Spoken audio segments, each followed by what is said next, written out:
আজকে আমি তোমাদের সাথে শেয়ার করবো একটা ভিন্ন রকমের খাবার। আজকে আমাদের বাসায় এই মিষ্টি আলু দিয়ে, ডাঁটা দিয়ে আর মাছ দিয়ে রান্না করা হবে। একটা মিষ্টি আলু কেমন লালচে লালচে, তো সাদা মিষ্টি আলুর সাথে লাল মিষ্টি আলুটাও দিয়ে দিলাম। এরকম মিষ্টি আলু আমি আর আগে কখনোই দেখি নাই, আমার আম্মু দেখে নাই। তো আম্মু বলতেছে দেখি রান্না করে কেমন লাগে খাইতে। তো শিং মাছটা কালো একদম ছিল, তোমরা তো সবাই জানো শিং মাছ একটু কালোই থাকে, এটাকে পরিষ্কার করে নিতে হয়। চলো আমরা পরিষ্কার করে নিই। চলে আসলাম আমি আমার বাড়ির উঠোনে। পাতা রোদ দিছে, এগুলো হলো মামিদের। কালকে মামিরা গাছের ঠাল ঠুল কাটছে। ছোট ছোট মুরগির বাচ্চা, এই যে আমাদের মুরগির বাচ্চা এগুলা।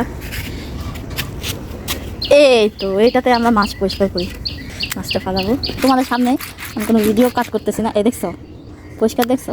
আমরা যত মাছ আনি এই বড় পাকাটার মধ্যেই পরিষ্কার করে নেই, এতে একসাথে ঘষা দিলে সব মাছ একদম চকচক করে। দেখেছো কি সুন্দর পরিষ্কার হয়ে গেল মাছগুলো। এখন এগুলো একদম রান্নার উপযুক্ত। এগুলোকে আমি ভালো করে ধুয়ে এবার আমি আমার আম্মুর কাছে দিয়ে আসি রান্না করার জন্য। আর আম্মু তো দেখো কি সুন্দর আমার জন্য রান্না করে ফেলছে।